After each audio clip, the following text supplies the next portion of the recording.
Hello and welcome to Deathlike, your home for death metal, gore grind, and all associated genres. This is my first video. It's gonna be about the lyrics of Cryptopsy's second album, None So Vile. I hope you enjoy. In the cold frigid north an evil grows, a satanic circle is drawn, and a beast awakens. Cryptopsy awakens.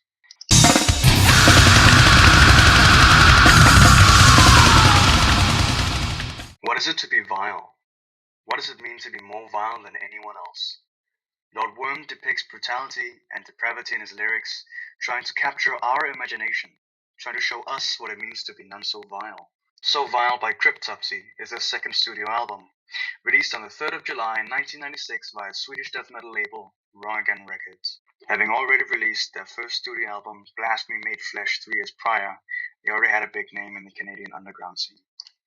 The cover of None So Vile displays Herodias with the decapitated head of John the Baptist. John Lavisser of Cryptopsy says that Flo Monnier, the drummer, came up with the cover because of how brutal his death was. What really happened to John the Baptist, it's so brutal. How he died and what he died for. He died for a dance. His daughter danced and then he got his head chopped off. That's vile. That's not so vile. All the lyrics were written by Dan Green, or as he's better known, Lord Worm. Lord Worm was inspired by real fucked up people. Serial killers, serial rapists, that's what he wrote about. And it's not that he's all for that, it's just that he tried to explain the mental and physical procedures of a sick person like that. The track listing has some of the most noteworthy brutal death metal songs of all time, so I figured this would be the perfect place to start this series off. 1. Crown of Horns. Starting off with a demonic scream, like the trumpets of the apocalypse, they signal a new age. Crown of Horns is almost like a prayer. It's an ode to depravity. It's pure worship of the devil, or the Capricorn King as he's referred to in the first lines of the song. Lord Worm longs for the devil. He wants to feel the loving warmth of his anus, and he commands us, the listener, to destroy Jesus Christ, who is a parasite.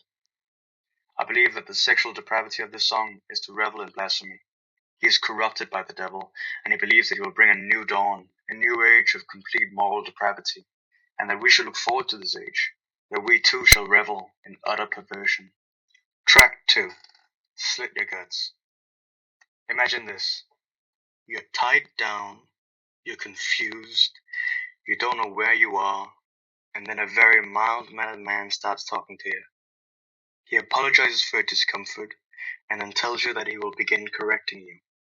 He takes his tall, thin blade, tells you its name is Tuesday, and then explains that with Tuesday, they are not trying to be hateful and violent, but strict. And then he begins cutting into you, correcting you, so to speak. In the end, he switches to a different blade, Svelte, French for sleek. It's gentle and it's subtle, but it slits your guts. Lord Worm's mild-mannered serial killer, who I believe is referring to himself when he gives his knives personalities, is calm, strict, gentle, but deadly, just like his knives. Furthermore, this serial killer must be suffering from some sort of reality-distorting mental illness. He believes that disembowelment will somehow correct his victims from some sort of unnamed affliction. Track 3. Graves of the Fathers. Graves of the Fathers is about how a father's thoughts can affect their descendants. The father believes that the cycle of life must be reversed, that being born from a woman is impure, and that we instead should reverse the life cycle.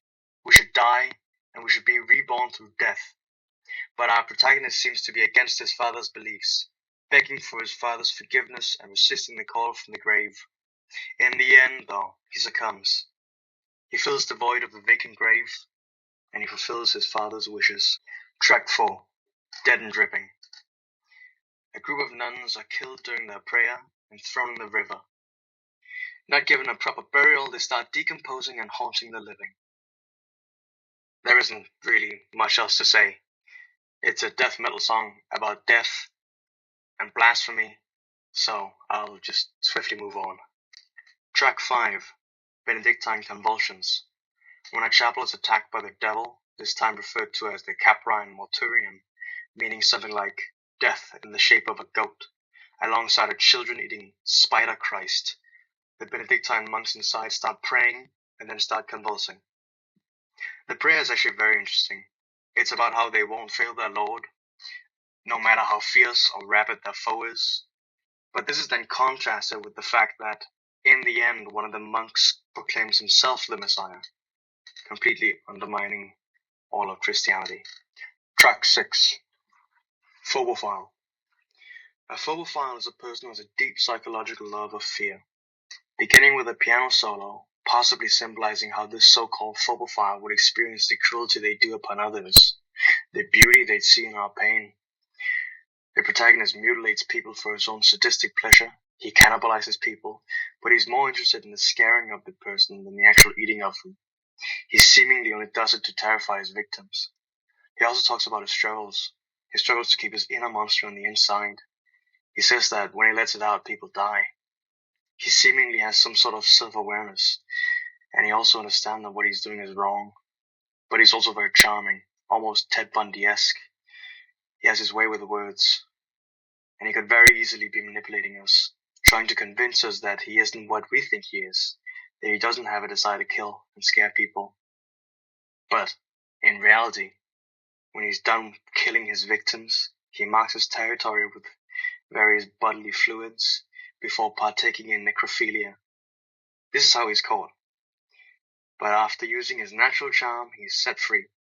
The phobophile is some sort of psychopathic killer, being able to change himself to be whoever he wishes to be.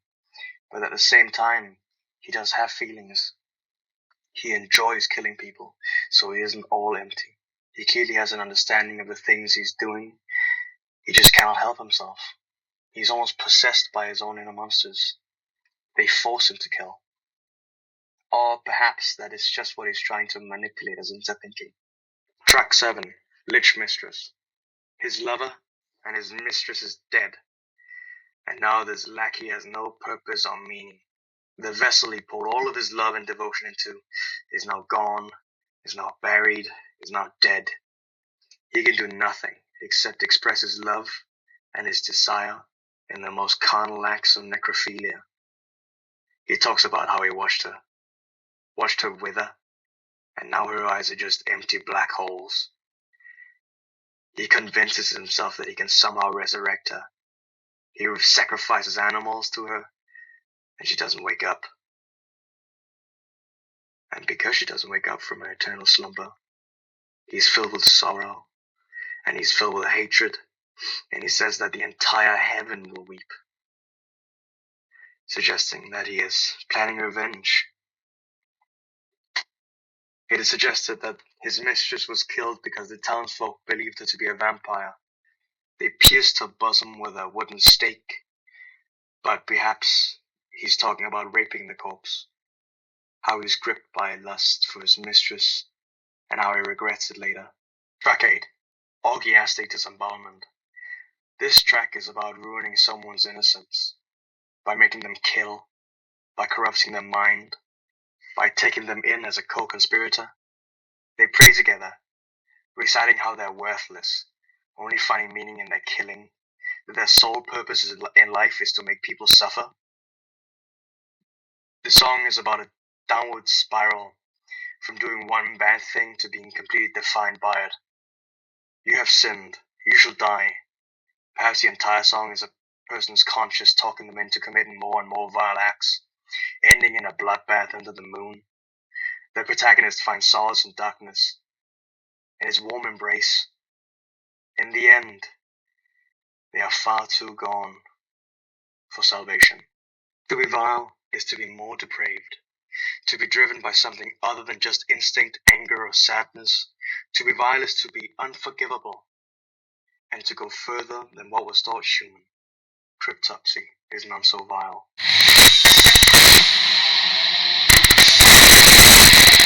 Thank you for watching and supporting my content. This is the first video, so I hope it doesn't turn out too shite. Yeah, thank you. Like and subscribe.